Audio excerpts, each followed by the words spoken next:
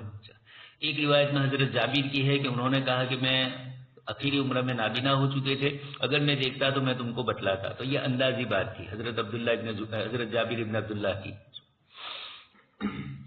أعوذ بالله من الشيطان الرجيم. بسم الله الرحمن الرحيم. سيقول لك المخلفون من الأعراب شغلتنا أموالنا وأهلنا فاستغفر لنا يقولون بألسنتهم ما ليس في قلوبهم قل فمن يملك لكم من الله شيئا إن أراد بكم ضرا أو أراد بكم نفعا بل كان الله بما تعملون خبيرا بل ظننتم أن لن ينقلب الرسول والمؤمنون إلى أهليهم أبدا وزين ذلك في قلوبكم وظننتم ظن السوء وكنتم قوما بورا ومن لم يؤمن بالله ورسوله فإنا أعددنا للكافرين سعيرا ولله ملك السماوات والأرض يغفر لمن يشاء ويعذب من يشاء وكان الله غفورا رحيما. ان قریب کہیں گے آپ سے دیہاتوں میں سے پیچھے رہنے والے کہ ہم کو مشغول کر دیا ہمارے مالوں نے اور ہمارے گھر والوں نے، بس آپ ہمارے لیے استغفار کر دیجیے۔ وہ کہیں گے اپنی زبانوں سے ایسی باتیں جو ان کے دلوں میں نہیں ہوگی۔ آپ کہہ دیجیے کہ کون مالک ہوگا تمہارے لیے اللہ کے مقابلے میں کسی چیز کا، اگر وہ ارادہ کرے تم کو ضرر پہنچانے کا یا ارادہ کرے تم کو نفع پہنچانے کا، بلکہ اللہ تبارک و تعالیٰ باخبر ہے ان اعمال سے جو تم کرتے ہو۔ بلکہ تم نے یہ گمان کیا تھا کہ ہرگز نہیں آئیں گے رسول اور مومنین اپنے گھر والوں کی طرف کبھی بھی، اور یہ مزین کیا گیا تمہارے دلوں میں اور تم نے برا گمان رکھا، اور تمہیں ہلاک ہونے والی قوم تھی۔ اور جو لوگ ایمان نہیں لائے اللہ پر اس کے رسول پر، تو بلا شبہ ہم نے تیار کر رکھا ہے کافروں کے لیے، تیار کر رکھی ہے کافروں کے لیے دہکتی ہوئی جہنم، اور اللہ ہی کے لیے سلطنت ہے آسمان و زمین کی، وہ معاف کرتا ہے جسے چاہتا ہے اور عذاب دیتا ہے جسے چاہتا ہے، اور اللہ تبارک و تعالیٰ بہت زیادہ بخشنے والی نہایت رحم کرنے والے ہیں۔ اللہ تبارک و تعالیٰ فرماتے ہیں، بتلاتے ہیں اپنے رسول صلی اللہ علیہ وسلم کو ان چیزوں کے بارے میں جس کے ذریعے سے عذر بیان کیا دیہاتوں میں سے پیچھے رہنے والوں نے، اور جنہوں نے اپنے گھر میں ٹھہرے رہنے کو پسند کیا اور انہوں نے رسول اللہ صلی اللہ علیہ وسلم کے ساتھ چلنے کو چھوڑ دیا، اور انہوں نے درخواست کی ہے کہ ان کے لیے رسول اللہ صلی اللہ علیہ وسلم استغفار کرے، نہ کہ یہ بات اعتقاداً نہیں کہی تھی، یہ بات اعتقاداً نہیں کہی تھی بلکہ بچاؤ اور بناوٹ کے طریقے پر کہی تھی۔ اسی لیے اللہ تبارک و تعالیٰ نے فرمایا یقولون بألسنتهم ما ليس في قلوبهم قل فمن يملك لكم من الله شيئا إن أراد بكم ضرا أو أراد بكم نفعا، یعنی کوئی قادر نہیں ہے یہ کہ وہ لوٹائے اس چیز کو جس کا اللہ تبارک و تعالیٰ ارادہ کرے تمہارے بارے میں، اور وہ زیادہ جاننے والے تمہارے دل کی باتوں کے بارے میں اور تمہارے رازوں کے بارے میں، اگر جو تم ہمارے ساتھ بناوٹ اختیار کرو اور ہمارے ساتھ موافقت اختیار کرو، منافقت اختیار کرو۔ اسی لیے اللہ تبارک و تعالیٰ نے فرمایا بل کان اللہ بما تعملون خبیرا، پھر اللہ تبارک و تعالیٰ نے فرمایا بل ظننتم ان لن ينقلب الرسول والمؤمنون الى اهلهم ابدا، یعنی تم نے اعتقاد رکھا کہ بلا شبہ وہ قتل کر دیے جائیں گے اور ان کی جڑ اکھاڑ دی جائے گی اور ان کی سرسبزی کو ہلاک و برباد کر دیا جائے گا، اور ان میں سے کوئی بھی واپس نہیں لوٹے گا خبر دینے کے لیے، وظننتم ظن السوء وكنتم قوما بورا، یعنی ہلاک ہونے والی قوم ہو۔ ابن عباس امام مجاہد نے فرمایا اور امام قتادہ نے فرمایا کہ فساد مچانے والی قوم ہو۔ پھر اللہ تبارک و تعالیٰ نے فرمایا ومن لم یؤمن باللہ ورسولہ، یعنی جو شخص خالص عمل نہ کرے ظاہر میں اور باطن میں اللہ کے لیے، اس لیے کہ اللہ تبارک و تعالیٰ عن قریب ان کو عذاب دے گا دہکتی ہوئی جہنم میں۔ پھر اللہ تبارک و تعالیٰ نے بیان کیا یہ کہ وہی حاکم ہے، مالک ہے، تصرف کرنے والا ہے آسمان و زمین والوں میں، یغفر لمن یشاء ویعذب من یشاء وکان اللہ غفورا رحیما، یعنی اس کے لیے جو اس کی طرف توبہ کرے اور رجوع کرے اس کے سامنے جھک جائے۔ اللہ تبارک و تعالیٰ صلح حدیبیہ کا ذکر فرما رہے ہیں۔ اسی درمیان میں مدینہ منورہ سے جب صحابہ نکلے تھے تو منافقین ان کے ساتھ شریک نہیں ہوئے تھے، اور اب جب واپس آپ صلی اللہ علیہ وسلم اور صحابہ کرام صلح کر کے مدینہ منورہ پہنچ رہے ہیں تو یہ مخالفین آتے ہیں، مخلفون آتے ہیں پیچھے رہنے والے، اور اب یہ عذر خواہی کرتے ہیں شغلتنا اموالنا، گھر کے کام کاج اور مال وغیرہ نے ہمیں مشغول کر دیا، کھیتی باڑی نے اور ہمارے گھر والوں نے، فاستغفر لنا، لہذا آپ ہمارے لیے استغفار کیجیے۔ اللہ تبارک تعالیٰ فرماتے ہیں کہ اگر حقیقت میں وہ استغفار کرتے، چاہے ان سے بھول ہوتی اور استغفار کرتے، تو یقیناً اللہ کے رسول صلی اللہ علیہ وسلم ان کے لیے استغفار کرتے، لیکن یہ استغفار کا لفظ جو ان کا بولنا تھا یہ صرف ظاہری تھا، یقولون بألسنتہم ما لیس فی قلوبہم، دل میں اخلاص نہیں ہے کہ ہماری بھول ہوئی، اور حقیقی طور پر استغفار کی کیفیت نہیں ہے ان میں، بلکہ صرف زبانی ہے۔ اور اندر سے بناوٹ ہے. قل فمن یملک لکم من اللہ شیئا، اللہ تبارک تعالیٰ فرماتے کہ آپ کہہ دیجئے کہ اللہ پاک اگر تمہارے ساتھ کسی چیز کا ارادہ کرے، میں کسی چیز کا مالک نہیں ہوں، اللہ تبارک تعالیٰ تمہارے ساتھ جو معاملہ کرنا چاہے وہ کرے گا. لیکن بلکان اللہ بما تعملون خبیرا، اندر کی دلوں کی باتیں اللہ پاک جانتے ہیں کہ تمہارے دل کی کیفیت کیا ہے. بل ظننتم، تم نے تو یہ سمجھا تھا کہ مسلمان اور رسول جب جا رہے ہیں مشرکین مکہ کی طرف تو تم نے دل میں یہ سوچا تھا کہ اب مکہ والے عید سے عید بجا دیں گے، کوئی مخبر خبر دینے والا وہاں واپس نہیں آئے گا. سارے مسلمان جو جا رہے ہیں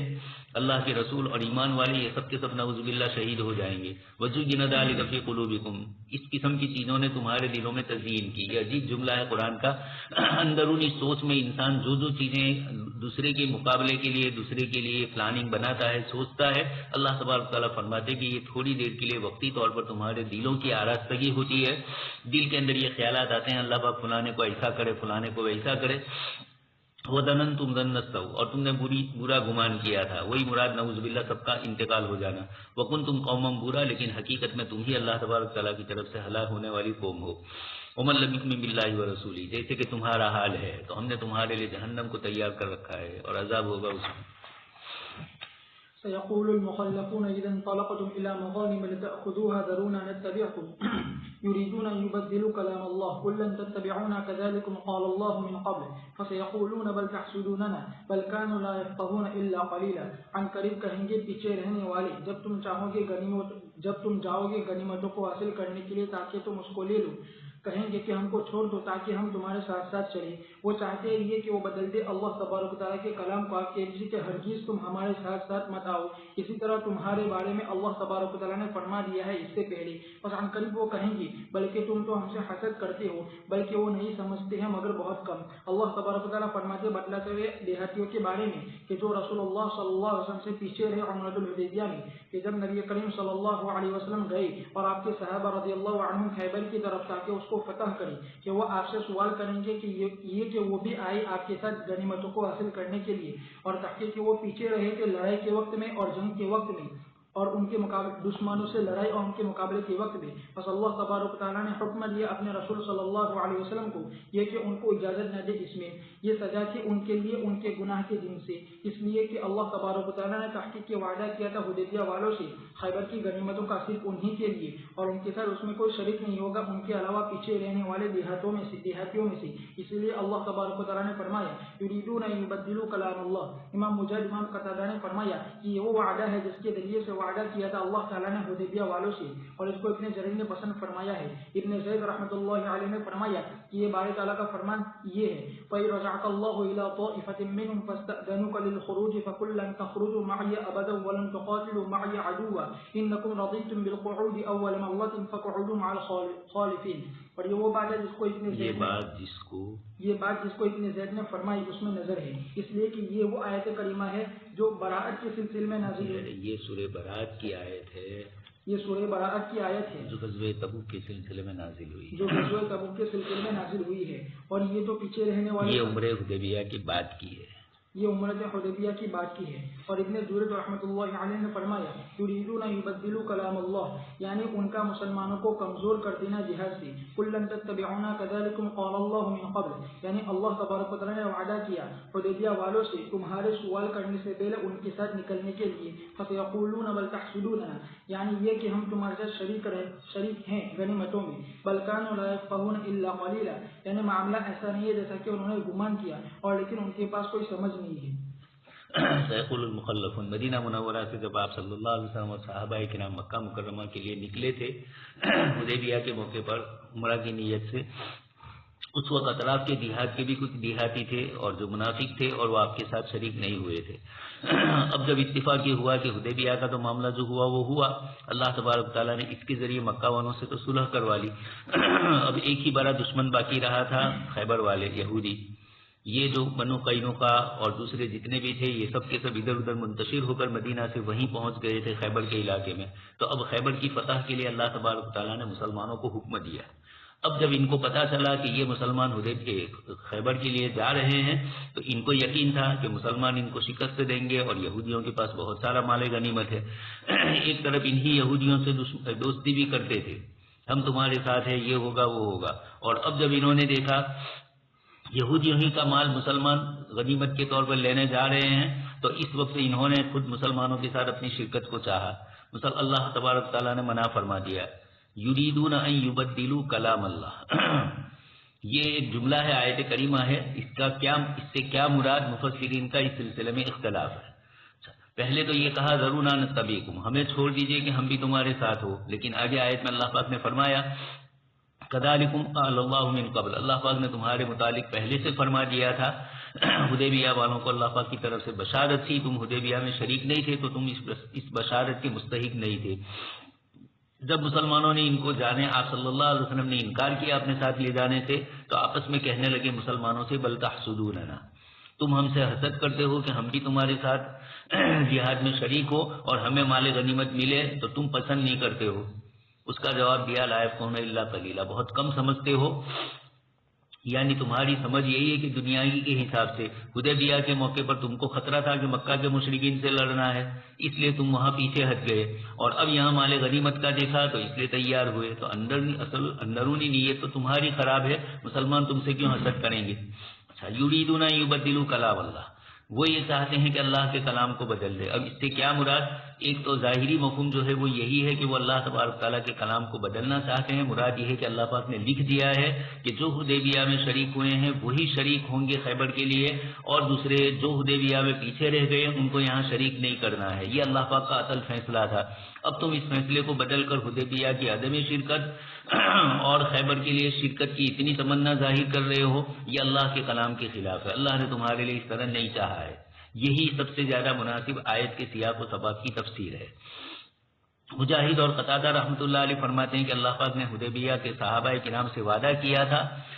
اور اسی وعدے کی تکمیل ہو رہی، یہ سب سے اچھا ہے۔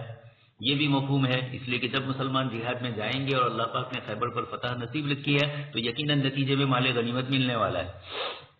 فَإِن رَجَعَكَ اللَّهُ، ابن جریر رحمۃ اللہ علیہ نے بھی اور اسی طریقے سے ابن زید نے، ان سب حضرات نے یہی تفسیر کی ہے، اور اچھا اوپر والوں نے وختارو ابن جریر، انہوں نے تو وعدے کی بات کی، لیکن حضرت ابن زید رحمۃ اللہ علیہ نے یہ فرمایا کہ قرآن کریم کی آیت میں بھی ہے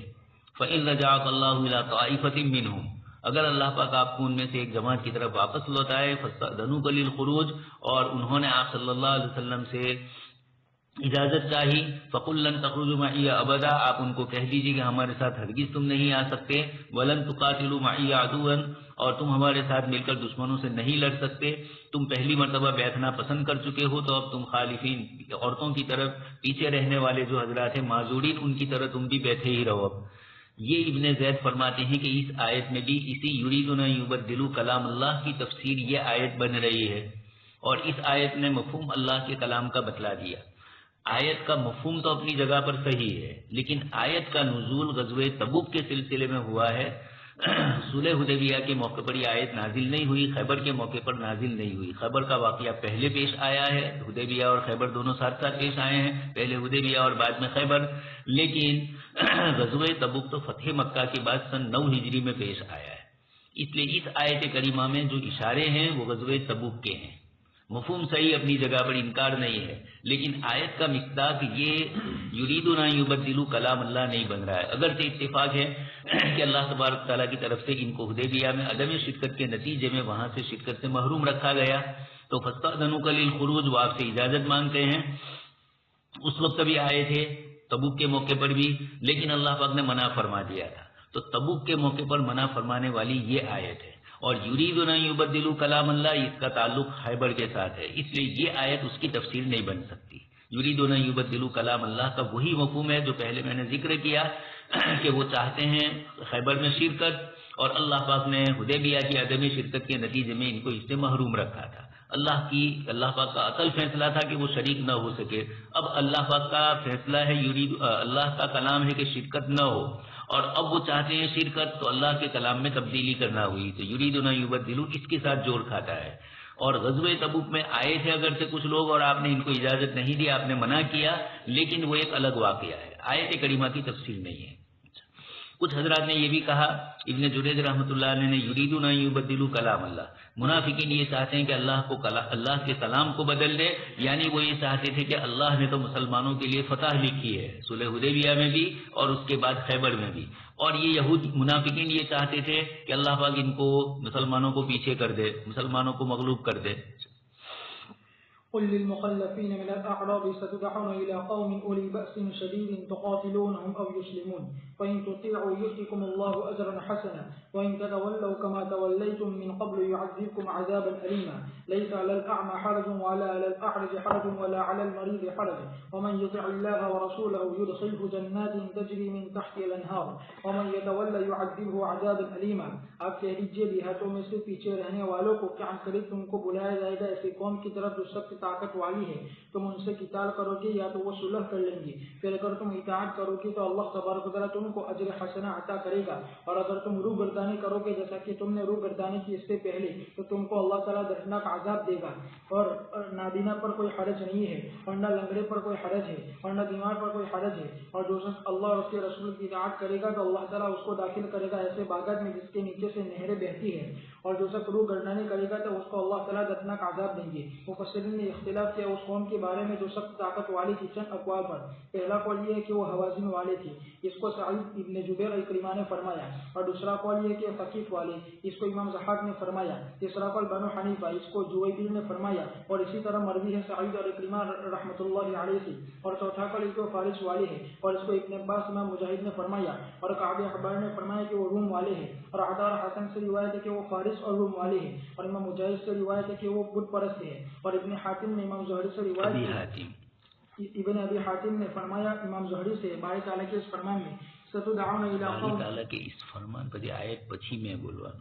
باری تعالیٰ کے اس فرمان، باری تعالیٰ کے اس فرمان ستدعون الی قوم اولی بأس شدید میں فرمایا کہ وہ لوگ اب تک نہیں آئے۔ ابو ہریرہ رضی اللہ تعالیٰ عنہ سے مروی ہے کہ نبی کریم صلی اللہ علیہ وسلم نے فرمایا کہ قیامت قائم نہیں ہوگی یہاں تک کہ تم قتال کرو ایسی قوم سے جو چھوٹی چھوٹی آنکھ والے ہوں گے اور چپٹی ناکوں والے ہوں گے، گویا کہ ان کے چہرے تہبتیں رکھے ہوئے ڈھال ہے۔ امام سفیان نے فرمایا کہ وہ ترک ہے۔ باری تبارک و تعالیٰ کا فرمان تقاتلونہم او یسلمون، یعنی تمہارے لیے مشروع کیا ان سے جہاد کرنے کو اور قتال کرنے کو، بس برابر یہ جہاد رہے گا ان کے خلاف اور تمہارے لیے مدد رہے گی ان کے خلاف، او یسلمون، بس وہ داخل ہو جائیں گے تمہارے درمیان بغیر قتال، تمہارے دین میں، تمہارے دین میں بغیر قتال، ان کا ترجمہ صلح نہیں تھا، اسلامی تھا، بس وہ داخل ہو جائیں گے تمہارے دین میں بغیر قتال کے بلکہ اختیار کے ساتھ۔ پھر اللہ تبارک و تعالیٰ نے فرمایا فَإِن تُطِيعُوا، یعنی تم قبول کرو اور تم نکل پڑو جہاد میں اور تم ادا کرو اس حق کو جو تم پر ہے اس میں، يُؤْتِكُمُ اللَّهُ أَجْرًا حَسَنًا وَإِن تَتَوَلَّوْا كَمَا تَوَلَّيْتُم مِّن قَبْلُ، یعنی حدیبیہ کے ساتھ جبکہ تم حدیبیہ کے زمانے میں واپس آ گئے تھے، یا جیسے حدیبیہ کے زمانے میں تم واپس آ گئے جب تمہیں بلایا تھا، پھر تم نے پیچھے تھی، پیچھے رہ گئے تھے،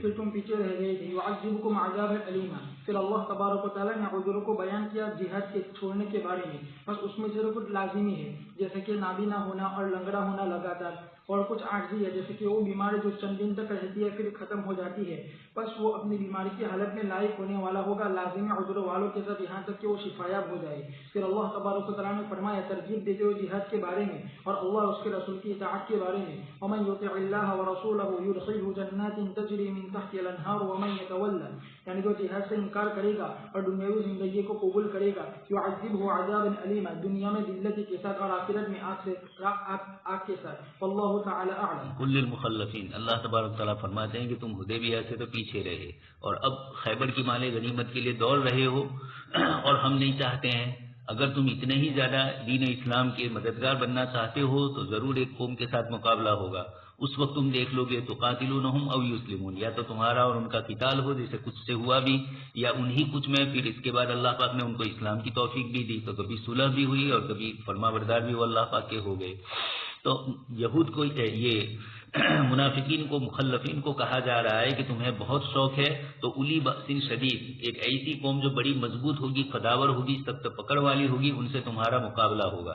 اب آیت کریمہ میں یہ جو اولی بأس شدیدین کی صفت ذکر کی اللہ پاک نے، اس سے کون مراد ہے؟ حضرات مفسرین کے درمیان اس میں اختلاف ہوا، اکابر تابعین کے درمیان، اس لیے کہ اس کے بعد جب یہ آیت نازل ہوئی اس کے بعد سے سب سے پہلے فتح مکہ ہوا، پھر اس کے بعد حوازن کے قبائل سے ہوا، اور اسی طرح ثقیف کے قبائل بھی، طائف کا بھی اس کے ساتھ مسئلہ آیا، ثقیف کے کچھ لوگ حوازن کے علاقے میں رہتے تھے، ان سے بھی ہوا۔ اس کے بعد حضرت ابو بکر صدیق رضی اللہ تعالیٰ عنہ کے زمانے میں مسلمہ کذاب کی جو قوم تھی بنو حنیفہ، وہ بھی بڑی مضبوط قوم تھی اور بڑی تیر انداز تھی، ان سے بھی مسلمانوں کا مقابلہ ہوا۔ اسی طریقے سے فارس والوں سے بھی ہوا، رومیوں سے بھی ہوا، اور پھر اس کے بعد مشرکین سے بھی ہوا۔ آذربائیجان ازبکستان کے علاقے میں بت پرست لوگ تھے، آگ کی پوجا کرنے والے تھے۔ اسی طرح خود ہمارا سندھ کا علاقہ تو اہل الاوثان میں یہ سب کے سب شریک ہو جائیں گے، اور اطراف کے دوسرے افریقہ کے ممالک کے اندر بھی جو اس قسم کے تھے، ایشیائے کچک میں بھی دو تھے، ترکی کے علاقے میں، یہ سارے کے سارے وہ لوگ تھے جن سے مسلمانوں کی جہاد ہوئی۔ تو آیت کے نزول کے بعد کئی قوموں سے معرکہ ہوا ہے، لیکن متفق طور پر نہیں کہہ سکتے کہ آیت فلانی ہی قوم کے لیے ہے، اور ہو سکتا ہے کہ اللہ تبارک تعالیٰ نے بھی ایک عمومی مفہوم ذکر کر دیا کہ مختلف قوموں سے ہوگا، اور وہ سب اپنے اعتبار سے بڑی اولی باطن شدید ہوگی، اس لیے کہ حوازن نے بھی ایک دم سے مقابلہ کیا تھا، مسلمان پیچھے ہٹ گئے تھے۔ ثقیف طائف والوں نے بھی محاصرہ بڑا مضبوط رکھا تھا، مسلمان فتح نہیں کر سکے تھے، اور ثقیف کے کچھ لوگوں سے مقابلہ بھی ہوا، لیکن اللہ پاک نے اسی ثقیف کو توفیق دی ہندوستان میں سندھ میں آنے کی، اور بروز میں بھی جو صحابہ تشریف لائے اپنے آدمیوں کو جو انہوں نے بھیجا، وہ بھی قبیلے بنو ثقیف کے حضرت حکم ابن ابی العاص اور عثمان ابن ابی العاص دونوں بھائی۔ اس لیے آیت کا مصداق کچھ بھی ہو سکتا ہے۔ کعب احبار نے رومیوں کو مراد لیا تو وہ بھی ہوا ہے، اس لیے کہ سب سے ہی معرکہ مسلمانوں کا ہوا ہے۔ حضرت ابوبکر صدیق کے زمانے میں ابتدا ہو چکی تھی، اور حضرت عمر رضی اللہ تعالیٰ عنہ کے زمانے میں اللہ پاک نے دونوں سپر پاور طاقتیں اور ان کے جو ممالک ہیں ان ممالک پر بھی مسلمانوں کو قبضہ کیا۔ پھر اس سے آگے بڑھ کر حضرت عثمان کے زمانے میں، حضرت علی کے زمانے میں اور آگے بڑھا۔ ستدعون الی قوم، حضرت عبداللہ امام زہری رحمۃ اللہ علیہ سے روایت ہے، ابن ابی حاتم نے روایت نقل کی۔ ابن ابی حاتم کا بھی عجیب قصہ ہے، ابو حاتم ہے اور ان کے والد ان کے صاحبزادے ابن ابی حاتم ہے، دونوں محدث ہے۔ امام بخاری رحمۃ اللہ علیہ کی کچھ رجال کے اوپر ابو حاتم نے کلام بھی کیا ہے، امام زرع رازی نے اور اسی طریقے سے ابو حاتم نے، اور یہ رسالہ ہے حیدرآباد سے چھپا ہوا ہے۔ حضرت مولانا رشید احمد نعمانی رحمۃ اللہ علیہ نے ابن ماجہ کی جو تشریح کی ہے، اور ابن ماجہ پر کلام بھی انہوں نے کیا ہے، امام ابن ماجہ اور ان کا حدیث میں مقام، اس کے اندر انہوں نے حضرت امام بخاری پر ابو حاتم نے جو لکھا ہے اس کو ذکر کیا ہے، لیکن جب اصل کتاب ہم نے نیٹ سے نکالی تو امام بخاری رحمۃ اللہ علیہ پر ابو حاتم کا جو کلام ہے وہ ہلکا پھلکا ہے، اتنا بڑا نہیں ہے جو حنفی لوگ سمجھ رہے ہیں۔ اس لیے مولانا نے جس انداز سے لکھا ہم بھی مروب ہو کر دیکھنے لگے، پھر اس کے بعد وہ 8ویں جلد نکلی اس کی ہے میرے پاس ہی، تو پھر اس کے اندر وہ چیز نہیں تھی، چھوٹی چھوٹی کہیں کسی کی کنیت پر کلام کیا ہے، کسی کے لقب پر، اور چونکہ امام بخاری کی وہ کتاب ہے ہی رجال کے اوپر، کوئی حدیث شریف کی تو کتاب ہے نہیں۔ دوسرا واقعہ یہ پیش آیا کہ ہم لوگ گئے تھے حج کے لیے، اور تفسیر ابو حاتم اس وقت نئی چھپ کر اچھے انداز میں آئی تھی، پہلے تو چھپی ہوئی تھی لیکن نئی، تو اس نے مجھے مکتبہ باز والوں نے، مصطفیٰ نزار باز نے مجھے کہا کہ یہ لے جائیے آپ، تو اسی کو ہم لائے ہیں۔ انہوں نے کہا کہ ابھی ہی چھپ کر آئی ہے اور ختم ہو جائے گی، اور پھر بعد میں کب چھپے اس کا اندازہ نہیں، اس لیے کہ برسوں کے بعد وہ آئی ہے اور اتفاق سے ہمارے پاس پڑی ہوئی ہے، تو پھر اس کو بھی لے لیا، کتب خانے میں ہے۔ تو وہی تفسیر کا امام حافظ ابن کثیر رحمۃ اللہ علیہ کثرت سے حوالہ دیتے ہیں، جب بھی ابن ابی حاتم اور ابو حاتم کا نقل کرتے ہیں تو اسی تفسیر میں سے یہ اقوال نقل کرتے ہیں وہ۔ تو ان کا یہ کہنا ہے کہ یہ جو آیت کریمہ ہے اولو بأس شدید، یہ اب تک نہیں آئی، یعنی ان کے زمانے میں نہیں آئی تھی، ابن شہاب زہری کے زمانے تک، اور بعد میں آئی۔ اور بعد میں کون؟ تو حدیث شریف میں جس قوم کا ذکر کیا گیا، بڑی بدماش اور مضبوط قوم تھی، منگول تاتاری لوگ، اور پھر اللہ پاک نے انہی کو اسلام کی توفیق سے مالا مال کیا، اور پھر وہی اللہ پاک کی طرف سے اب اسلام کے رکھوالے بن گئے، عثمانی سلاطین وغیرہ یہ سب انہی کی اولاد میں سے۔ ہمارے ہندوستان میں بابر جو تھے وہ بھی اسی قوم میں سے۔ تو یہ تھا، حضرت مولانا علی میاں صاحب فرماتے کہ 3 قومیں ایسی ہے جو پوری کی پوری من حیث القوم ایمان لے آئی، سب سے پہلے عرب، پھر اس کے بعد تاتاری، اور پھر افغان قومیں۔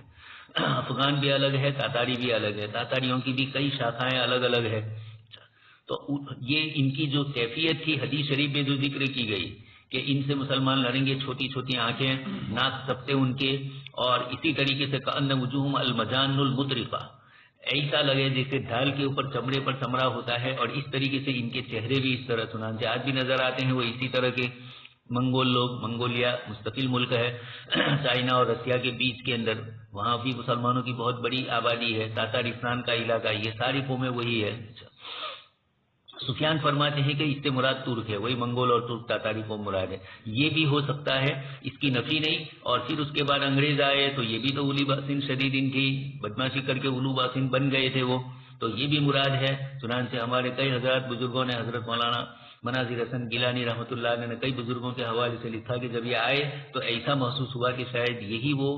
یاجوج ماجوج کی قوم ہے. ہمارے علماء یہی سمجھے، اس لیے کہ ان کی بھی تھوڑی تو صفات ایسی ہے. لیکن چائنا ہی نظر آ رہا ہے اب تو کہ وہی یاجوج ماجوج ہوگا. واللہ اعلم.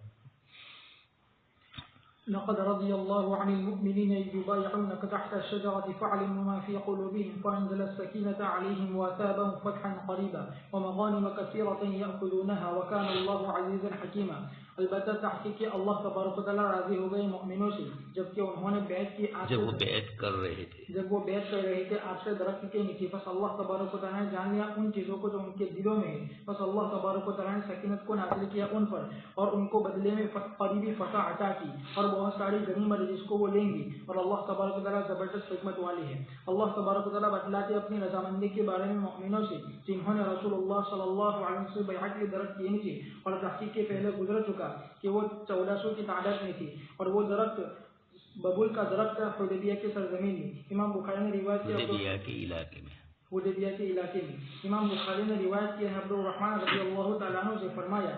کہ میں چلا حج کرنے کے لیے، پس میں گزرا ایک ایسی قوم کے پاس سے جو نماز پڑھ رہی تھی. پس میں نے پوچھا کہ یہ کون سی مسجد ہے، تو انہوں نے کہا کہ یہ وہ درخت ہے جہاں رسول اللہ صلی اللہ علیہ وسلم نے بیعت رضوان لی تھی. پس میں سعید بن مسیب رحمۃ اللہ علیہ کے پاس آیا، پھر ان کو یہ بتلایا. حضرت سعید نے فرمایا کہ مجھے حدیث بیان کی میرے والد نے اور بلا کہ وہ ان لوگوں میں سے تھے جنہوں نے رسول اللہ صلی اللہ علیہ وسلم سے بیعت کی تھی درخت کے نیچے. فرمایا کہ پھر جب ہم نکلے اگلے سال تو ہم اس جگہ کو بھول گئے، پس ہم اس کو نہیں تلاش کر سکے. تو پس حضرت سعید نے فرمایا کہ بلا صبح محمد صلی اللہ علیہ وسلم کے صحابہ تو اس کو نہیں جانتے ہیں اور تم اس کو جانتے ہو، پس تم زیادہ جاننے والے ہو. باری تبارک و تعالیٰ کا فرمان وعلم ما فی قلوبہم، یعنی سچائی، وفاداری، سننا اور اطاعت کرنا. فانزل السکینہ، اور یہ اطمینان ہے، علیہم واتابہم فتحا قریبا، اور وہ چیز جو اللہ تبارک و تعالیٰ نے ان کے ہاتھوں پر جاری کر دی، یعنی صلح ان کے درمیان اور ان کے دشمنوں کے درمیان، اور وہ چیز جو اس کے ذریعے سے حاصل ہوئی، یعنی عام بھلائی فتح خیبر کے ذریعے سے اور فتح مکہ کے ذریعے سے، پھر سارے علاقے اور سارے شہروں کی فتح، اور وہ تمام چیز جو ان کو حاصل ہوئی، یعنی عزت، نصرت، بلندی دنیا اور آخرت میں. اس لیے اللہ تبارک و تعالیٰ نے فرمایا ومغانم کثیرۃ یأخذونها وکان اللہ عزیزا حکیما. ابن ابی حاتم نے روایت کیا الیاس بن سلمہ سے اور انہوں نے اپنے والد سے کہ اس درمیان کہ ہم قیل اللہ کر رہے تھے کہ اچانک رسول اللہ صلی اللہ علیہ وسلم کے منادی نے آواز لگائی کہ لوگوں بیعت اور روح القدس اتر چکے ہیں. بس فرمایا کہ ہم تیزی سے گئے رسول اللہ صلی اللہ علیہ وسلم کے پاس اور آپ ببول کے درخت کے نیچے تھے، پھر ہم نے آپ سے بیعت کی. بس یہی باری تبارک و تعالیٰ کا فرمان ہے لقد رضی اللہ عن المؤمنین یبایعونک تحت الشجرہ. فرمایا کہ پس رسول اللہ صلی اللہ علیہ وسلم نے بیعت کی عثمان رضی اللہ تعالیٰ عنہ کے لیے اپنے ایک ہاتھ کے ذریعے سے دوسرے ہاتھ پر. بس لوگوں نے کہا کہ مبارک ہو ابن عفان کے لیے کہ وہ بیت اللہ کا طواف کر رہے ہیں اور ہم یہاں ہیں. تو رسول اللہ صلی اللہ علیہ وسلم نے فرمایا اگر وہ اتنے سال بھی رکتے ہو تو وہ طواف نہیں کرتے یہاں تک کہ میں طواف کروں. لقد رضی اللہ، اوپر آیت کریمہ میں یہ بھی ذکر کیا کہ جو اللہ تبارک و تعالیٰ کے وہ بندے جو بیچارے کمزور ہے، اپاہج ہے، ان کے لیے تو عذر ہے. لیس علی الاعمی حرج، ان کے لیے گناہ نہیں. حرج یہاں گناہ کے معنی میں ہے. ان پر بھی گناہ نہیں ہے، نابینا پر بھی نہیں، لنگڑے پر بھی نہیں، ولا علی المریض، بیمار پر بھی نہیں. یہ اعمیٰ اور عارض تو عمومی طور پر لازم ہوتے ہیں، یعنی یہ بیماری ایسی ہے کہ جو ان کے ساتھ زندگی بھر رہتی ہے. اور کچھ بیماریاں ہوتی ہے جو عارضی ہوتی ہے، وقتی طور پر بیماری ہوئی، اس وقتی طور پر کوئی سخت بیمار ہے اور اتفاق سے جہاد کا اعلان ہوا تو وہ بھی اس آیت کا مصداق بن کر اس پر بھی فرض نہیں ہوگا. چاہے دوسروں کے اوپر فرض ہوگا، اس کے حد میں گنجائش نکلے گی. وہ خود نکلنا چاہے وہ الگ ہے، جیسے کئی صحابہ کے نام بیمار تھے لیکن پھر بھی نکلے. تو یہ ومن یطیع اللہ، آگے اس کے بعد لقد رضی اللہ عن المؤمنین، اللہ پاک ایمان والوں سے راضی ہو گئے. جس وقت تک وہ درخت کے نیچے بیعت کر رہے تھے یہ کوئی ہنسی مذاق کی بیعت نہیں تھی، زندگی موت و حیات کی کشمکش کی بیعت تھی. اللہ پاک کو پسند آیا کہ میرے صحابہ میرے لیے اپنی جان کی قربانی دے رہے ہیں، محض اتنا جاننے پر کہ میرے نبی کے بھیجے ہوئے ایک شخص کو ان لوگوں نے پکڑ لیا ہے یا ان کو شہید کر دیا ہے. اس کے اوپر آپ صلی اللہ علیہ وسلم نے صحابہ کو بلایا اور سب حضرات نے حضور سے بیعت کی. اللہ پاک فرماتے ہیں کتنی بڑی صحابہ کی فضیلت ہے، فعلم ما فی قلوبہم، اللہ پاک تو سب کا ہی جانتے ہیں، لیکن پھر بھی صحابہ کے لیے یہ جملہ اللہ پاک کا فرمانا کہ دل خالص تھا ان کا، ہم نے ان کے دل کے اندرون کیفیتوں کو جب دیکھ لیا تو فانزل السکینۃ علیہم، ہماری طرف سے ان پر سکون نازل ہوا اور بدلے کے اندر واصابہم فتحا قریبا، بہت بڑی فتح قریب کی نصیب فرمائی۔ چنانچہ عبداللہ ابن مسعود کہتے ہی ہے کہ ہم نے فتح مکہ کو فتح نہیں سمجھی، ہم نے حدیبیہ کو ہی سمجھی۔ وہ مغانم کثیرۃ، اور اس کے بعد مال غنیمت بھی بہت سارا ملے گا، یہ پہلے سے بشارت دے دی اللہ تبارک تعالیٰ نے۔ اور آگے فرمایا عزیزاً حکیمہ، یہ بھی یہی ہے کہ اللہ ہی کی طاقت تھی جس سے کم درجے کے کم مقدار اور کم عددن و عدتن والے صحابہ دشمنوں پر غالب آ گئے، مکہ والوں کے دل میں ان کا رعب ڈال دیا گیا اللہ پاک کی طرف سے۔ حوازن والے بہت کچھ کرنے کے لیے آئے تھے، ساری جنگیں سن چکے مغازی میں کس طریقے سے انہوں نے کیا، لیکن فتح ان کی ظاہری اللہ پاک کی طرف سے شکست میں بدل گئی، اور عزیزاً حکیمہ نے اپنی شان عزیزی اور حکیم کا مظاہرہ فرمایا۔ بیچ کے اندر حضرت سعید ابن مسیب والا وہی واقعہ ہے، ایک صاحب آئے ان کے پاس اور یہ کہا عبد الرحمن صاحب نے کہ بڑی بھیڑ لگی ہوئی ہے، میں نے پوچھا کہ یہ کیا ہے، تو لوگوں نے کہا کہ یہ وہ درخت کی جگہ ہے، درخت یہاں لکھا ہے، لیکن سعید ابن مسیب رحمۃ اللہ علیہ فرماتے ہیں کہ نہیں وہ جگہ تو تھی نہیں، حضرت عمر نے کتوا دیا تھا، کچھ روایتوں سے ہی معلوم ہوتا ہے۔ اس لیے حضرت سعید فرماتے ہیں کہ میں خود اپنے والد کے ساتھ شریک تھا اور میرے والد بیعت رضوان میں شریک تھے، لیکن ہمیں نہیں مل پائی وہ جگہ، ہو سکتا ہے کہ مخفی ہو گئی ہو اللہ پاک کی طرف سے۔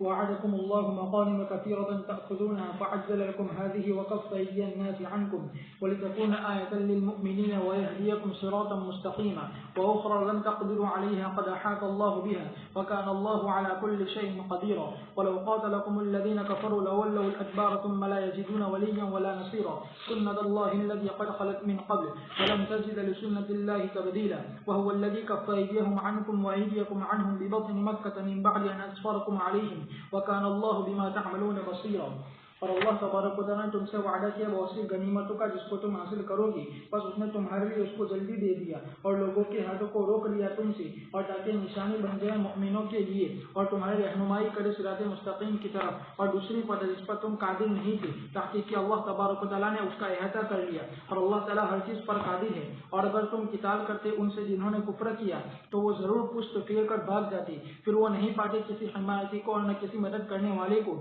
یہی اللہ تبارک و تعالیٰ کی سنت ہے جو تحقیق کے پہلے سے پہلے بھی ہو چکی ہے، اور ہرگز تم نہیں پاؤ کہ اللہ تبارک تعالیٰ کے طریقے میں کوئی تبدیلی، اور وہی ہے جس نے روکا ان کے ہاتھوں کو تم سے اور تمہارے ہاتھوں کو ان سے وطن مکہ میں بات اس کے کہ اللہ تبارک نے تم کو کامیابی عطا فرمائی ان کے خلاف، اور اللہ تبارک تعالیٰ دیکھنے والے ان اعمال کو جو تم کرتے ہو۔ امام مجاہد نے فرمایا باری تعالیٰ کے اس فرمان وعدکم اللہ مغانم کثیرۃ تأخذونها میں کہ وہ تمام غنیمتیں ہیں جو آج تک حاصل ہوئی، فعجل لکم هذه یعنی فتح کے بعد امام عوفی نے ابن عباس رضی اللہ تعالیٰ عنہما سے روایت کیا فعجل لکم هذه یعنی صلح حدیبیہ وکف ایدی الناس عنکم یعنی تم کو نہیں پہنچی کوئی برائی ان لوگوں کی طرف سے جو تمہارا دشمن تھی جس کا انہوں نے منصوبہ کیا تھا تمہارے خلاف جنگ میں سے اور قتال میں سے، اسی طرح لوگوں کے ہاتھوں کو روک دیا تمہارے ان لوگوں سے جن کو تم چھوڑ کر آئے تھے اپنے پیچھے تمہارے آل اولاد اور بیویوں میں سے، وَلِتَكُونَ آیَةً لِلْمُؤْمِنِينَ یعنی وہ عبرت حاصل کر اس کے ذریعے سے، بس اللہ اس لیے کہ اللہ تبارک و تعالیٰ ان کی حفاظت کرنے والا ہے اور ان کی مدد کرنے والا ہے تمام دشمنوں کے خلاف ان کی تعداد کے کم ہونے کے باوجود، تاکہ وہ جان لیں اللہ تبارک و تعالیٰ کی اس نصرت کو ان کے ساتھ، یہ کہ وہ جاننے والا ہے تمام امور کے انجاموں کو، اور یہ کہ بھلائی اسی میں ہے جس کو وہ پسند کرتا ہے اپنے مومن بندوں کے لیے اگرچہ وہ اس کو ناپسند کرے ظاہر میں، جیسا کہ اللہ تبارک و تعالیٰ نے فرمایا وَعَسَىٰ أَن تَكْرَهُوا شَيْئًا وَهُوَ خَيْرٌ لَكُمْ وَيَهْدِيَكُمْ صِرَاطًا مُسْتَقِيمًا یعنی تمہاری فرما برداری کرنے کی وجہ سے اس کے حکم کے آگے اور تمہاری اس کی اطاعت کی اتباع کرنے کی وجہ سے اور تمہارا اپنے اس کے رسول صلی اللہ علیہ وسلم کی موافقت کرنے کی وجہ سے، باری تبارک تعالیٰ کا فرمان وَأُخْرَىٰ لَمْ تَقْدِرُوا عَلَيْهَا قَدْ أَحَاطَ اللَّهُ بِهَا وَكَانَ اللَّهُ عَلَىٰ كُلِّ شَيْءٍ قَدِيرًا یعنی دوسری غنیمت اور دوسری فتح جو معین تھی اس پر تم قدرت نہیں رکھتے تھے، تحقیق کہ اللہ تبارک و تعالیٰ نے اس کو آسان کر دے گا تم پر اور اس نے اس کا احاطہ کر لیا ہے تمہارے لیے، اس لیے کہ اللہ بلا شبہ اللہ تعالیٰ اپنے مومن بندوں کو رزق عطا کرتے ہیں ایسی جگہ کی جہاں سے وہ گمان بھی نہیں کرتے ہیں. اور تحقیق کے اختلاف کیا ہے مفسرین نے اس غنیمت کے بارے میں کہ اس سے کیا مراد ہے. ابن عباس رضی اللہ تعالیٰ عنہ نے فرمایا کہ وہ خیبر مراد ہے, اور امام قتادہ نے فرمایا کہ وہ مکہ ہے, اور اس کو ابن جریر نے پسند فرمایا ہے. اور حسن بصری رحمۃ اللہ علیہ نے فرمایا کہ یہ فارس اور روم ہے. اور امام مجاہد نے فرمایا کہ ہر وہ فتح اور ہر وہ غنیمت جو قیامت کے دن تک ہوگی. اور باری تبارک و تعالیٰ کا فرمان وَلَوْ قَاتَلَكُمُ الَّذِينَ كَفَرُوا لَوَلَّوُا الْأَدْبَارَ ثُمَّ لَا يَجِدُونَ وَلِيًّا وَلَا نَصِيرًا. اللہ تبارک و تعالیٰ فرمان کے بشارت سناتے ہوئے اپنے مومن بندوں سے کہ اگر وہ مشرکین ان سے مقابلہ کرتے تو اللہ تبارک و تعالیٰ ضرور اپنے رسول کی مدد فرماتا اور اپنے مومن بندوں کے ان کے خلاف, اور کفار کا لشکر شکست کھا جاتا پشت پھیر کر بھاگتے ہوئے. لا یجدون ولیا ولا نصیرا, اس لیے کہ وہ جنگ کر رہے ہیں اللہ کے خلاف اور اس کے رسول کے خلاف اور اس کی مومن جماعت کے خلاف. پھر اللہ تبارک و تعالیٰ نے فرمایا سنت اللہ التي قد خلت من قبل ولن تجد لسنت اللہ تبدیلا, یعنی یہی اللہ تبارک و تعالیٰ کا طریقہ اور اس کی عادت ہے اس کی مخلوق میں کہ کفار اور ایمان کا مقابلہ نہیں ہوتا. کفر اور ایمان کا مقابلہ نہیں ہوتا ہے. کفر اور ایمان کا مقابلہ نہیں ہوتا ہے کسی فیصلہ کن جگہ میں, مگر اللہ تبارک و تعالیٰ مدد فرماتے ہیں ایمان والوں کے کفر والوں کے خلاف. پس حق کو بلند کر دیا اور باطل کو پست کر دیا, جیسا کہ اللہ تبارک و تعالیٰ نے یہ کیا بدر کے دن اپنے مومن دوستوں کے ساتھ کہ ان کی مدد فرمائی ان کے مشرکین میں سے ان کے دشمنوں کے خلاف ان مسلمانوں کی تعداد کے کم ہونے کے باوجود اور مشرکین کی کثرت کے باوجود. باری تبارک و تعالیٰ کا فرمان وَهُوَ الَّذِي كَفَّ أَيْدِيَهُمْ عَنْكُمْ وَأَيْدِيَكُمْ عَنْهُمْ بِبَطْنِ مَكَّةَ مِنْ بَعْدِ أَنْ أَظْفَرَكُمْ عَلَيْهِمْ وَكَانَ اللَّهُ بِمَا تَعْمَلُونَ بَصِيرًا. یہ احسان ہے اللہ تبارک و تعالیٰ کی طرف سے اپنے مومن بندوں پر جس وقت کہ اللہ نے مشرکین کے ہاتھوں کو روک لیا ان سے, پس ان کی طرف سے ان کو کوئی بھی برائی نہیں پہنچ سکی, اور مومنوں کے ہاتھ کو روک لیا مشرکین سے, پس انہوں نے ان سے قتال نہیں کیا مسجد حرام کے بعد. پس دونوں جماعتوں میں سے ہر ایک محفوظ رہی اور ان کے درمیان صلح کو پیدا کر دیا جس میں بھلائی کے مومنوں کے لیے اور انہیں کے لیے اچھا انجام تھا دنیا اور آخرت میں. امام احمد نے روایت کیا انس بن مالک رضی اللہ تعالیٰ عنہ سے فرمایا کہ جب حدیبیہ کا دن تھا تو رسول اللہ صلی اللہ علیہ وسلم اور آپ کے صحابہ کے پاس اتری 80 آدمی مکہ والوں کی طرف سے ہتھیار بند اور جو جبل تنعیم کی طرف سے آئے تھے, اور وہ ارادہ رکھتے تھے رسول اللہ صلی اللہ علیہ وسلم پر اچانک حملہ کرنے کا. پس آپ صلی اللہ علیہ وسلم نے ان کے لیے بددعا فرمائی, پس ان کو پکڑ لیا گیا. حضرت عفان نے فرمایا کہ پھر آپ نے ان کو معاف کر دیا اور یہ آیت کریمہ نازل ہوئی وَهُوَ الَّذِي كَفَّ أَيْدِيَهُمْ عَنْكُمْ وَأَيْدِيَكُمْ عَنْهُمْ بِبَطْنِ مَكَّةَ مِنْ بَعْدِ أَنْ أَظْفَرَكُمْ عَلَيْهِمْ. امام احمد نے یہ بھی فرمایا عبداللہ بن مغفل مزنی رضی اللہ تعالیٰ عنہ سے روایت کرتے ہوئے کہ ہم رسول اللہ صلی اللہ علیہ وسلم کے ساتھ اس درخت کے سائے میں تھے جس کے بارے میں اللہ تعالیٰ نے فرمایا قرآن کریم میں, اور لگ رہی تھی اس درخت کی ٹہنیوں میں سے کچھ ٹہنی رسول اللہ صلی اللہ علیہ وسلم کی کمر پر, اور حضرت علی بن ابی طالب رضی اللہ تعالیٰ عنہ اور سہیل بن عمرو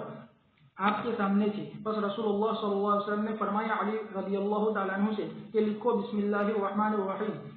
تو سہیل نے ان کے ہاتھ کو تھام لیا اور کہا کہ ہم نہیں جانتے ہیں کہ رحمان اور رحیم کون ہے, تم لکھو ہمارے فیصلے میں جو ہمارے درمیان مشہور ہے. بس آپ نے فرمایا کہ لکھو بسمک اللہم, اور انہوں نے لکھا کہ یہ وہ ہے جس پر محمد رسول اللہ نے صلح کیا مکہ والوں سے. بس سہیل بن عمرہ نے حضرت علی کے ہاتھ کو تھام لیا اور کہا کہ البتہ تحقیق کہ ہم آپ پر ظلم کریں گے اگر آپ اللہ کے رسول ہوتے, تم لکھو ہمارے اس فیصلے میں جو ہمارے درمیان مشہور ہے. بس آپ نے فرمایا نہیں اسی نے اور اس نے کہا کہ لکھو یہ وہ ہے جس پر محمد بن عبداللہ نے صلح کی ہے. اور اسی درمیان ہم اس طرح تھے کہ اچانک ہمارے پاس 30 جوان آئے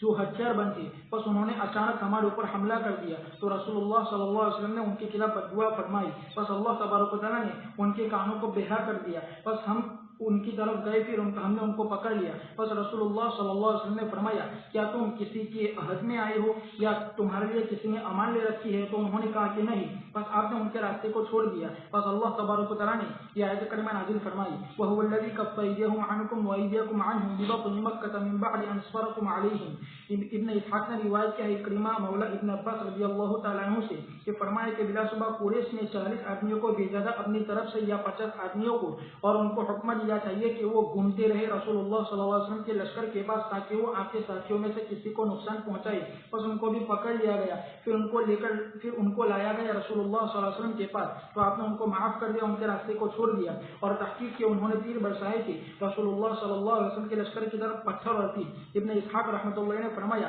کہ اسی کے بارے میں اللہ تعالیٰ نے یہ آیت کریمہ نازل فرمائی وَهُوَ الَّذِي كَفَّ أَيْدِيَهُمْ عَنْكُمْ وَأَيْدِيَكُمْ عَنْهُمْ. اللہ پاک نے پھر یہاں وعدہ فرمایا مغانم کثیرتن، صحابہ کو فرمایا کہ خیبر بھی فتح ہوگا اور بھی دوسری بہت ساری مال غنیمت ملے گی۔ آیت کی تفسیر میں کہ وہ مغانم کثیرتن سے کیا مراد ہے، مفسرین نے فرمایا قیامت تک جو کچھ ملتا رہے گا امت محمدیہ کو دشمنوں کی طرف سے مال غنیمت میں، یہ سب کا سب شامل ہے۔ یقیناً مفہوم کے اعتبار سے تو یہی عموم ہے، لیکن چونکہ آیت کا مصداق صحابہ کرام اور صلح حدیبیہ ہے، اس لیے مغانم کثیرتن سے سب سے پہلے فتح خیبر کو ماننا مناسب معلوم ہوتا ہے، اس لیے کہ خیبر کی فتح کے بعد ہی مدینہ منورہ کے حالات درست ہوئے ہیں۔ اس سے پہلے کھجور بھی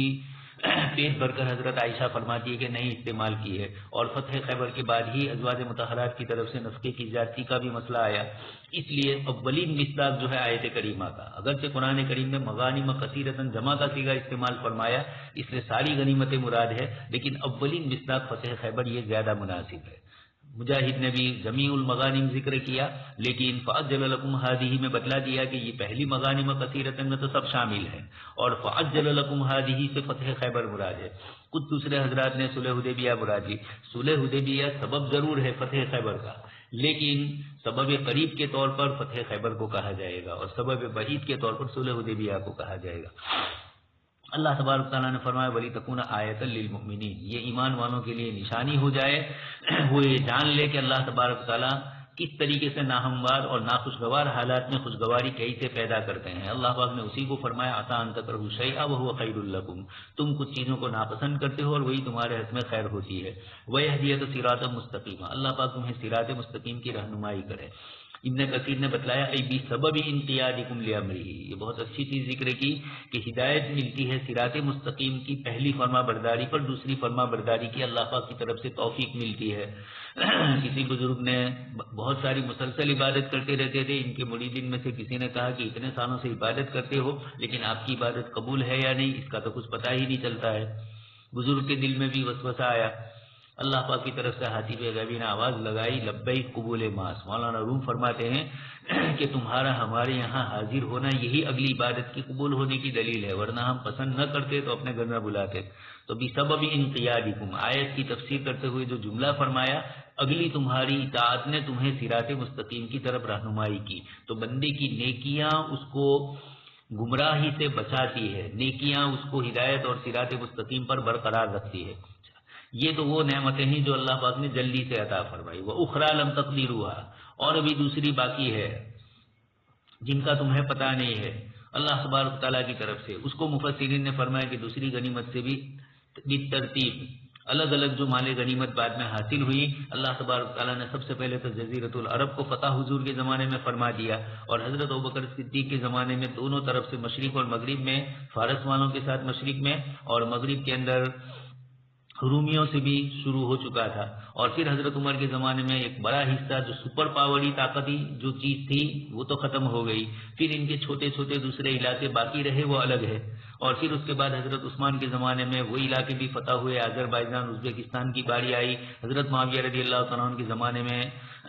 شمال کا حصہ بھی آ گیا، یوروپ کا حصہ، افریقہ کی شمالی پٹی، یہ سب حضرت اور چھوٹے چھوٹے جزیرے، یہ سب حضرت معاویہ رضی اللہ تعالیٰ عنہ کی 20-22 سالہ دور میں ہوا، یہ سب شامل ہے وَأُخْرَىٰ لَمْ تَقْدِرُوهَا میں، اور ابھی بھی قیامت تک جو کچھ باقی رہے گا اللہ تبارک تعالیٰ اس کو فرماتے ہیں۔ سنت اللہ التی قد خلت من قبل، یہ عادت اللہ رہی ہے، اللہ تبارک تعالیٰ اپنی مخلوق کے اندر کفر اور ایمان کا جب فیصلہ کن مقابلہ ہوتا ہے تو فتح دیتے ہیں، ورنہ کبھی کبھار ایمان والوں کو شکست بھی ہوتی ہے۔ بدر میں اللہ پاک نے فیصلہ کن فرما دیا، پھر احد میں شکست ہوئی، پھر خیبر کے اندر اور خندق میں اور پریشانی ہوئی، پھر حدیبیہ آئی، اور پھر فتح مکہ ماشاءاللہ ہو چکا۔ اس طریقے سے اللہ پاک کی ترتیب ہے۔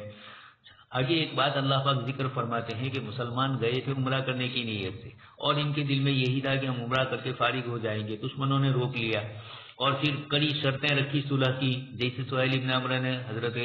علی رضی اللہ تعالیٰ عنہ کو روک دیا۔ خیر زیادہ مناسب وہی ہے جو ترجمہ کیا کہ اللہ کے رسول صلی اللہ علیہ وسلم نے حضرت علی کو حکم دیا کہ یہ لکھو، تو حضرت علی نے وہی لکھا۔ دونوں جگہ پر اس نے رحمان الرحیم پر بھی اشکال کیا اور محمد رسول اللہ پر بھی اشکال کیا۔ خیر تھی وہ قوم ایسی، وقانو قوم برا بھی کہا گیا اور قوم جدل بھی، لیکن خیر سہیل بعد میں ایمان لے آئے ہیں۔ اور آپ نے ان کے آنے پر فرمایا تھا سہل اللہ امرنا، اللہ نے ہمارے معاملے کو آسان کر دیا. وہی ابو جندل کے والد ہے، ان کے صاحبزادے زکر کر بیریوں میں آئے تھے، آگے روایت آ رہی ہے. تو بتلانا یہ ہے کہ اللہ تبارک تعالیٰ یہ فرماتے ہیں کہ مسلمان یہ چاہ رہے تھے کہ دب کر صلح نہ ہو اور مشرکین سے مقابلہ ہو. اللہ پاک نے دونوں بشارتیں دی. ایک تو فرمایا وَلَوْ قَاتَلَكُمُ الَّذِينَ كَفَرُوا لَوَلَّوُا الْأَدْبَارَ، کہ اگر یہ تمہارے مقابلے میں آتے تو ضرور شکست کھاتے. لیکن اللہ پاک کو ابھی لڑائی کی اور بیت اللہ کی عظمت کو ملحوظ رکھنا تھا، اور حضور نے بھی فرما دیا تھا کہ اگر وہ بیت اللہ کی عظمت پر یعظمون حرمات اللہ خطتاً، اگر وہ مجھ سے کوئی چیز مانگیں گے، کوئی شرط رکھیں گے تو میں پوری کروں گا. چنانچہ حضور نے ان تمام شرطوں کو پورا کیا. صحابہ کرام کی نظر وہاں تک نہیں تھی جہاں نبی کی نظر ہوتی ہے، اس لیے حضرت عمر وغیرہ نے بعد میں زندگی پر افسوس کیا. تو اللہ تبارک و تعالیٰ نے یہ فرمایا صحابہ کو تسلی دیتے ہوئے کہ یقیناً ایسا بھی ہو سکتا تھا کہ تم اور وہ مقابلے میں آؤ اور اللہ پاک تمہیں فتح دیتے، لیکن ابھی اللہ پاک کو منظور نہیں تھا. وَهُوَ الَّذِي كَفَّ أَيْدِيَهُمْ عَنكُمْ وَأَيْدِيَكُمْ عَنْهُمْ، ان کو تم سے روکا، تم کو ان سے روکا. بطن مکہ میں انہوں نے شرارتیں بھی بہت کی، کسی نہ کسی طریقے سے مقابلہ آرائی شروع ہو جائے، اس کی بدماشی کرنا انہوں نے شروع کی. لیکن اللہ تبارک و تعالیٰ نے اسی خالد ابن ولید کو جو پہلے آئے تھے صلح حدیبیہ سے پہلے مسلمانوں کے مقابلے کے لیے، اللہ تبارک و تعالیٰ نے ان کو ایمان کی توفیق دے دی اور مکہ کی فتح کا ایک حصہ انہی کے ہاتھوں سے اللہ پاک نے کروایا. تو یہ بعد میں ہوا. اس وقت اللہ تبارک و تعالیٰ یہی چاہتے تھے من بعد ان اظفرکم علیہم،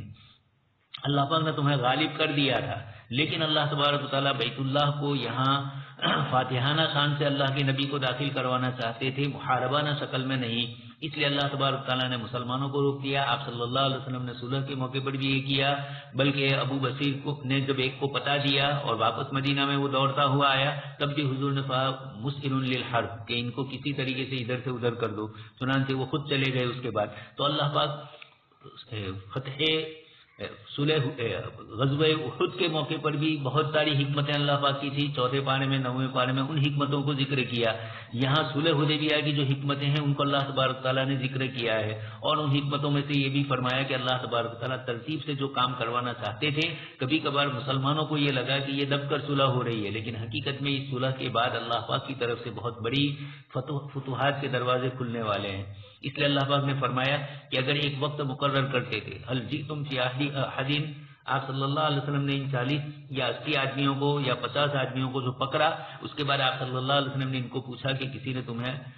امن دیا ہے یا کسی نے تمہارے ساتھ کوئی معاملہ کیا ہے، مشرکین نے تمہیں بھیجا ہے؟ لیکن وہ بھی بڑے سمجھدار سے کہا کہ نہیں، کسی نے ہمیں نہیں بھیجا. حالانکہ حضور تو جانتے ہی تھے کہ یہ 40 آدمی کہاں سے آ رہے ہیں. هم الذين كفروا وصدوكم عن المسجد الحرام والهدي معكوفا أن يبلغ محله ولولا رجال مؤمنون ونساء مؤمنات لم تعلموهم أن تطؤوهم فتصيبكم منهم معرة بغير علم ليدخل الله في رحمته من يشاء لو تزيلوا لعذبنا الذين كفروا منهم عذابا أليما إذ جعل الذين كفروا في قلوبهم الحمية حمية الجاهلية فأنزل الله سكينته على رسوله وعلى المؤمنين وألزمهم كلمة التقوى وكانوا أحق بها وأهلها وكان الله بكل شيء عليم. یہی وہ لوگ ہیں جنہوں نے کفر کیا اور تم کو روکا مسجد حرام سے اور ہدی کے جانوروں کو جو رکے ہوئے رہے، یہ کہ وہ ان کی جگہ تک پہنچے. اور اگر مومن مرد اور مومن عورتیں نہ ہوتی جس کو تم نہیں جانتے تھے کہ تم ان کو رون ڈالو گے، پھر تم کو ان کی طرف سے نقصان پہنچے گا بے خبری میں، تاکہ اللہ تبارک و تعالیٰ ان کی طرف سے نہیں، بس پھر تم کو پہنچے گا، پھر تم کو پہنچتا ان سے نقصان بے خبری میں، تاکہ اللہ تبارک و تعالیٰ داخل کرے اپنے رحمت میں جسے چاہے. اگر وہ الگ الگ ہوتے تو ہم ضرور عذاب دیے ان لوگوں کو جنہوں نے کفر کیا، ان میں سے دردناک عذاب، اس لیے کہ انہوں نے یاد کیجئے اس وقت کو کہ جبکہ کفار نے ٹھان لیا اپنے دلوں میں ضد کو، اور وہ بھی جاہلیت کی ضد، تو اللہ تبارک و تعالیٰ نے اپنی سکینت کو اتارا اپنے رسول پر اور مؤمنوں پر، اور ان کو جمع دیا کلمہ تقویٰ پر، اور وہی اس کے زیادہ حقدار تھی اور اس کے اہل تھی، اور اللہ تبارک و تعالیٰ ہر چیز کو جاننے والے ہیں. اللہ تبارک و تعالیٰ فرماتے بتلاتے ہوئے کفار کے بارے میں مشرکین عرب میں سے یعنی قریش اور وہ تمام لوگ جن کو انہوں نے مائل کر لیا تھا اپنی نصرت پر رسول اللہ صلی اللہ علیہ وسلم کے خلاف، هم الذین کفروا، یعنی یہ کفار لوگ ہیں نہ کہ ان کے علاوہ، وصدوکم عن المسجد الحرام، یعنی تم اس کے زیادہ حقدار ہو اور تم اس کے زیادہ اہل ہو حقیقت میں، والہدی معکوفا ان یبلغ محلہ، یعنی انہوں نے ہدی کے جانوروں کو روکا یہ کہ وہ پہنچے اس کی جگہ پر اس کی جگہ کی طرف، اور یہ ان کی ضد کی وجہ سے، ان کے عناد کی وجہ سے ہوا. اور نبی کے جانور اللہ تبارک و تعالیٰ کا فرمان ولولا رجال مؤمنون ونساء مؤمنات، یعنی ان کے درمیان وہ لوگ نہ ہوتے جنہوں نے اپنے ایمان کو چھپایا تھا اور پوشیدہ رکھا تھا، ان سے خوف کرتے اپنی جانوں پر اپنی قوم کی طرف سے، تو ہم تم کو مسلط کرتے تھے ان پر، پھر تم ان سے قتال کرتے اور تم ان کی سرسبزی کو ختم کر دیتے. اور لیکن ان کے درمیان مؤمنوں میں سے اور مؤمن عورتوں میں سے کچھ لوگ وہ تھے جن کو تم نہیں پہچانتے تھے قتل کی حالت کے وقت. اس لیے اللہ تبارک و تعالیٰ نے فرمایا لم تعلموهم ان تطعوهم فتصيبكم منهم معرة، یعنی گناہ اور جرمانہ، بغیر علم لیدخل اللہ فی رحمته من یشاء، یعنی ان کی سزا کو مؤخر کرتے ہیں تاکہ خلاصی دے ان کے درمیان سے مؤمن لوگوں کو، اور تاکہ ان کی طرف سے بہت سے لوگ واپس چلے آئے لوٹے اسلام کی طرف. پھر اللہ تبارک و تعالیٰ نے فرمایا لو تزیلوا، یعنی اگر کفار الگ ہوتے ان مؤمنوں سے جو ان کے درمیان تھے، لعذبنا الذین کفروا منهم عذابا الیما، یعنی البتہ ہم تم کو مسلط کرتے تھے ان پر، پھر جو ان سے قتال کرتے سخت قتال. جنید بن سبی سے روایت ہے، فرمایا کہ میں نے رسول اللہ صلی اللہ علیہ وسلم سے قتال کیا دن کے شروع میں کافر ہونے کی حالت میں، اور میں نے ان کے ساتھ قتال کیا دن کے آخر میں مسلمان ہونے کی حالت میں. اور ہمارے ہی بارے میں آیت کریمہ نازل ہوئی ولولا رجال مؤمنون ونساء مؤمنات، ہم 9 لوگ تھے جس میں سے 60 مرد تھے اور 2 عورتیں تھیں. ابن ابی حاتم نے ابن عباس رضی اللہ تعالیٰ عنہما سے روایت کیا بارے تعالیٰ کے اس فرمان لو تزیلوا لعذبنا الذین کفروا منهم عذابا الیما، فرماتے ہیں کہ اگر کفار الگ ہوتے مؤمنوں سے تو البتہ ان کو اللہ تعالیٰ دردناک عذاب دیتا ان کو قتل کرنے کے ذریعے سے. بارے تبارک و تعالیٰ کا فرمان اذ جعل الذین کفروا فی قلوبهم الحمیۃ الجاہلیہ، اور یہ اس وقت ہوا جب کہ انہوں نے انکار کر دیا یہ کہ وہ لکھے بسم اللہ الرحمن الرحیم، اور انکار کر دیا یہ کہ وہ لکھے کہ یہ معاہدہ هذا ما قضى علیہ محمد رسول اللہ. تو اللہ تعالیٰ نے آیت کریمہ نازل فرمائی فانزل اللہ سکینتہ علی رسولہ وعلی المؤمنین والزمہم کلمۃ التقوی، اور یہ اس سے مراد لا الہ الا اللہ ہے، جیسا کہ ابن جریر نے رسول اللہ صلی اللہ علیہ وسلم سے روایت کرتے ہوئے فرمایا والزمہم کلمۃ التقوی، فرمایا کہ لا الہ الا اللہ. ابن ابی حاتم نے فرمایا سعید بن مسیب رحمۃ اللہ علیہ سے کہ بلا شبہ ابو ہریرہ رضی اللہ تعالیٰ عنہ نے ان کو بتلایا کہ رسول اللہ صلی اللہ علیہ وسلم نے فرمایا کہ مجھے حکم دیا گیا ہے کہ میں لوگوں سے قتال کروں یہاں تک کہ وہ کہے لا الہ الا اللہ. بس جس نے کہا کہ لا الہ الا اللہ تو تحقیق کہ اس نے محفوظ کر لیا مجھ سے اپنے مال کو اپنی جان کو، مگر اسلام کے حق کی وجہ سے اس کا عزت اللہ تبارک و تعالیٰ پر ہے. اور اللہ تبارک و تعالیٰ نے اپنی کتاب میں ذکر کیا اور ایک قوم نازل کیا اور ایک قوم کے بارے میں ذکر کیا، بس فرمایا انہم کانوا اذا قیل لهم لا الہ الا اللہ یستکبرون. اللہ تبارک و تعالیٰ نے فرمایا والزمہم کلمۃ التقوی وکانوا احق بها واہلها، اور اس سے لا الہ الا اللہ محمد رسول اللہ مراد ہے. بس انہوں نے اس سے تکبر کیا اور اس سے مشرکین حدیبیہ کے دن تکبر کیا، بس ان سے رسول اللہ صلی اللہ علیہ وسلم نے معاہدہ کیا ایک متعینہ مدت تک. اور امام مجاہد نے فرمایا کہ اس کلمۃ التقوی سے مراد اخلاص ہے، اور امام حضرت عطا نے فرمایا کہ اس سے مراد لا الہ الا اللہ وحدہ لا شریک لہ له الملک وله الحمد وهو على كل شيء قدیر ہے. اور حضرت علی رضی اللہ تعالیٰ عنہ نے فرمایا والزمہم کلمۃ التقوی، فرمایا کہ اس سے مراد لا الہ الا اللہ واللہ اکبر ہے. اور ابن عباس نے فرمایا والزمہم کلمۃ التقوی، اس سے مراد گواہی دینا ہے کہ اللہ کے سوا کوئی معبود نہیں ہے، اور یہی اصل بنیاد ہے ہر تقوی کی. اور سعید بن جبیر رحمۃ اللہ علیہ نے فرمایا والزمہم کلمۃ التقوی، اس سے مراد لا الہ الا اللہ اور اللہ کے راستے میں جہاد کرنا ہے. وکانوا احق بها واهلها، یعنی مسلمان اس سے زیادہ حقدار تھے اور اس کے اہل تھے. وکان اللہ بكل شيء علیما، یعنی وہ جانتا ہے کہ کس کو کون بھلائی کا مستحق ہے ان لوگوں میں سے جو برائی کے مستحق ہیں.